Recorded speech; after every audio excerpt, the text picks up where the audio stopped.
வீரப்பனாரை விட 100 மடங்கு பெரிதானவன். வீரப்பனாரை இயக்கியதே சேத்துக்குழியார்தான் என்பதில் மாற்று கருத்தில்லை. ஆனால் அந்த வித்தையை கற்றுக் கொடுத்தவர் வீரப்பனார் என்பதை மாற்று கருத்தில்லை. நான் அந்த மாபெரும் இணைத்தலைவனை அவன் என்று சொல்லுவது உரிமையால். என் அண்ணன் சேத்துக்குழியார் என் கரம் பிடித்து நடந்தவன். மனச்சோர்வு அடைகிற போது தைரியமாக ஏதாவது ஒரு கதையை சொல்லி மனசை மாற்றக்கூடிய வல்லவன். சுவாசிக்கும் சுவாசக்காற்றில் கலந்து கொண்டே இருப்பேன் என்று கடைசி வரை நின்ற சேத்துக்குழியார் மறக்க முடியாதவர். அவருடைய பார்வை கம்பீரமானது. காடுகளில் இருக்கிற மரங்களில் உள்ள இலைகள் கூட உதிர்கிற சத்தம் அறிந்தவன். பறக்கும் பறவை கூச்சலிட்டு கொண்டிருக்கிறது என்று கருதினால் கூட அங்கே ஒரு குழப்பம் ஏதோ இருக்கிறது என்று கண்காணிக்க தொடங்குகிற அந்த பார்வை சேத்துக்குழியார். மிடுக்கான உடம்பு, மெல்லிய சிரிப்பு, இதுதான் சேத்துக்குழியாரின் அடையாளம். கழுத்திலே தந்தங்கள் நிறைந்த மாலையை அவ்வப்பொழுது அணிவிப்பார். கைகளில் பார்த்தோமேயானால் ஒரு தங்கம் மோதிரம் போட்டிருப்பார். மற்ற விரல்களில் யானை தந்த மோதிரங்களை அணிவித்து அழகு பார்ப்பார். காடுகளை கடந்து போகிற போது கச்சிதமான பார்வையோடு கால்கள் நடக்கும். எந்த இடத்திலும் இடறிவிடாது. ஆயுதம் தரித்த போர்க்களத்தில் தன்னை மிகைப்படுத்திக் கொண்டவன். அவன் கீப அரசியலை படித்தவன் மட்டுமல்ல, சேகுவராவை உள்வாங்கியவன். வீரப்பனாரின் படைத்தளபதி ஆரம்ப நிலைகளில் ஆசாரி குருநாதன் இருந்தாலும், எத்தனையோ போராளிகள் வீரப்பனாருடன் இணைந்து பயணித்தாலும், தன்னுடன் கூட பிறந்த தம்பி அர்ஜுனன் போர்ப்படை தளபதியாக இருந்தாலும், அதையெல்லாம் தாண்டி ஆறுமுகம், கருப்பு போன்ற தோழர்கள் அவரோடு இணைந்து பணியாற்றி ஒரு மிகப்பெரிய யுத்தங்களுக்கு தயாராகி இருந்தாலும், சுவாசிக்கும் சுவாசக்காற்றில் கலந்து கொண்டே இருப்பேன் என்று கடைசி வரை நின்ற சேத்துக்குழியார் மறக்க முடியாதவர். அவருடைய பார்வை கம்பீரமானது. காடுகளில் இருக்கிற மரங்களில் உள்ள இலைகள் கூட உதிர்கிற சத்தம் அறிந்தவன். பறக்கும் பறவை கூச்சலிட்டு கொண்டிருக்கிறது என்று கருதினால் கூட அங்கே ஒரு குழப்பம் ஏதோ இருக்கிறது என்று கண்காணிக்க தொடங்குகிற அந்த பார்வை சேத்துக்குழியாருக்கு. நடந்து போகிற தடங்களில் காலடி தடங்கள் மட்டுமல்ல, காலணி தடங்களும் பட்டுவிடக்கூடாது என்பதிலே கவனமாக நடந்து சென்றவன். தோளிலே எப்பொழுதும் ஒரு நடத்துனர் பை தொங்கிக் கொண்டே இருக்கும். கச்சிதமாக கட்டப்பட்ட மூட்டை 14 கிலோ சுமை கொண்டது. அது வலதுபுறத்திலே தொங்கும். கம்பீரமான மீசை, எடுப்பான பார்வை, மிடுக்கான உடம்பு, மெல்லிய சிரிப்பு, இதுதான் சேத்துக்குழியாரின் அடையாளம். கழுத்திலே தந்தங்கள் நிறைந்த மாலையை அவ்வப்பொழுது அணிவிப்பார். கைகளில் பார்த்தோமேயானால் ஒரு தங்கம் மோதிரம் போட்டிருப்பார். மற்ற விரல்களில் யானை தந்த மோதிரங்களை அணிவித்து அழகு பார்ப்பார். அவருடைய நடத்துனர் பையில் பணங்கள் இருக்கும். யானை தந்தங்களின் வேலைப்பாடுகளுக்காக உபகரண பொருட்களை அடுக்கி வைத்திருப்பார். இறை நம்பிக்கை எப்போதும் உள்ளவர். ஆனால் வீரப்பனாரை விட இறை நம்பிக்கை அதிகமானவர் என்று சொல்லிவிட முடியாது. ஆயுதத்தை தெய்வமாக நினைப்பார். தான் வைத்திருந்த 303 303 என்கிற துமிக்கியை தன் தோளிலிருந்து எப்போதும் இறக்காதவர். அவர் அணிந்திருக்கிற அந்த சட்டை கச்சிதமாக 2 பைகளை கொண்டது. அதற்கு மேல் இன்னொரு பச்சை சட்டையும் அணிவார். அதிலும் ஒரு 2 பை இருக்கும். சில பைகளில் வெடிபொருட்களை நிரப்பி வைத்திருப்பார். சில பையில் பணத்தை நிரப்பியிருப்பார். விகேசி சாதாரண செருப்புகளோடு அவருடைய நடைகள் நளினமானவை. காடுகளை கடந்து போகிற போது கச்சிதமான பார்வையோடு கால்கள் நடக்கும். எந்த இடத்திலும் இடறிவிடாது. ஆயுதம் தரித்த போர்க்களத்தில் தன்னை மிகைப்படுத்திக் கொண்டவன். அவன் கீப அரசியலை படித்தவன் மட்டுமல்ல, சேகுவராவை உள்வாங்கியவன். தமிழ் ஈழத்தை தனியாத தாகம் கொண்டவன். தலைவன் பிரபாகரனை உள்வாங்கி கொண்டவன். வீரப்பனார் நடந்து போகிறார் என்றால் அவருக்கு பக்கபலமாக தான் நெஞ்சை காட்டி முன்னே நடந்து செல்லக்கூடிய பண்பாளன்.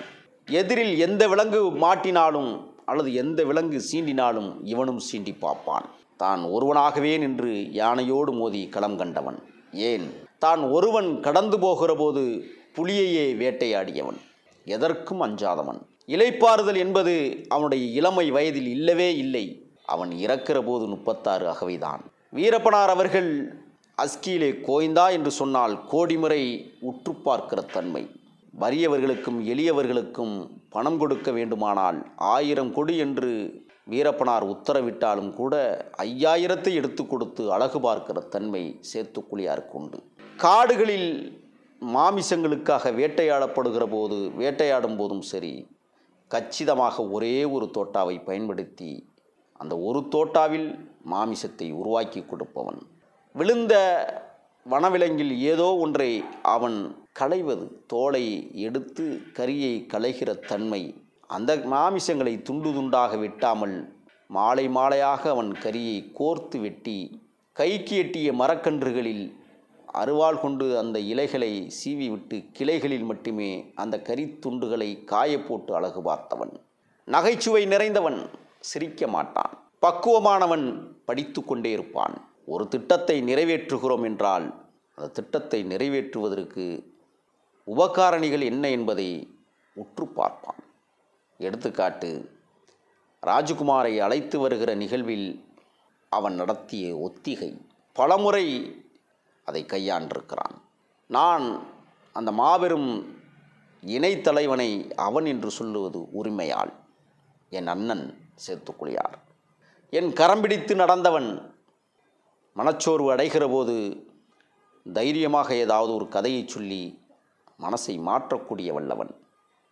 சோர்வுற்ற நேரத்தில் மலைமுகடுகளில் ஏற வைத்து காட்டு விலங்குகளை வேட்டையாடுவதற்கு கைகுலுக்கி வரவேற்றவன். ஒரு குழிக்குள் மீன் கிடக்கிறதென்றால், ஒரு பள்ளத்தில் மீன் கிடக்கிறதென்றால் அதை பிடிக்காமல் ஓயமாட்டான். பொரிசமர தலைகளை பொக்கிஷமாக எடுத்து வந்து அந்த பள்ளத்தின் ஓரத்தில் அந்த இலைகளை உருவி மரக்கொம்புகளை வைத்து அதை இடித்து அப்படியே அள்ளி தண்ணீரில் தூவி ஆழமாய் கிடந்த மீன்கள் கூட வேகமாய் மெல்ல வந்து துடிக்கிற தன்மையை உருவாக்கக்கூடிய வல்லமை படைத்தவன் சேத்துக்குழியார். யுத்தத்தில் மற்றவர்களுடைய துப்பாக்கி நீளுகிறதோ இல்லையோ, தன்னுடைய துப்பாக்கி முதல் கோலாக நீளும். எதிரிகளை கண்டு எப்பொழுதும் அவன் அஞ்சியதில்லை. எந்த செயலுக்கும் அவன் பயப்பட்டதே கிடையாது. பயம் என்பதை அறியாதவன் சேத்துக்குழியார். மலை முகடுகளை மட்டுமே கணக்கில் எடுத்து வைத்து கொண்டு கனகச்சிதமாய் தன்னுடைய பயணத்தை தொடர்ந்தவன். சொல்வதற்கு ஏராளம் இருக்கிறது. அவன் அமர்ந்து கொண்டு உணவெடுக்கிற போது கூட அதில் ஒரு அருமை வெளிப்படும். மாமிசங்களை நன்கு உண்பான், மனம் பரப்பி திம்பான், சுவையெடுத்து ரசிப்பான். கரித்துண்டங்கள் காய வைக்கப்பட்டதற்கு பிறகு வத்தல் கரிகளை கச்சிதமாக இடித்து அன்றைக்கு குழம்பிற்கு தயார் செய்து கொடுப்பவன். எதை சொல்வது, எதை விடுவது? ஆற்றை கடக்கிற போதெல்லாம் துடுப்புக்கள் இல்லாமல் தன் கையையே துடுப்புகளாக்கி பரிசலை ஓட்டக்கூடிய வல்லமை படைத்தவன். காட்டு விலங்குகள் கூட்டமாய் நின்று தாக்க முற்பட்டாலும் கூட கனகச்சிதமாக தன் பாதையை மாற்றி வியூகம் அமைப்பவன். ஒரு முறை அப்படித்தான். மாமரத்து மடுவிற்கு பக்கத்தில் ஒரு யுத்தம் தொடங்கிய நேரத்தில் எதிரிகளை சூறையாட வேண்டும் என்று கருதிய போது வீரப்பனார் வைத்திருந்த துப்பாக்கி மௌனமாய் இருந்ததை அறிந்த சேத்துக்குழியார் சற்று 1 கிலோமீட்டர் அந்தப்புறம் ஓடிப்போய் அங்கே ஒரு சத்தத்தை எழுப்பிவிட்டு காவல்துறையையே திசை திருப்பிவிட்டு கனகச்சிதமாய் எம்மையெல்லாம் தப்பிக்க வைத்தவன். ஒரு இயக்கத்தை வழிநடத்தக்கூடிய வல்லமை படைத்த 1000 மடங்கு அற்புத தலைவன் அவன்.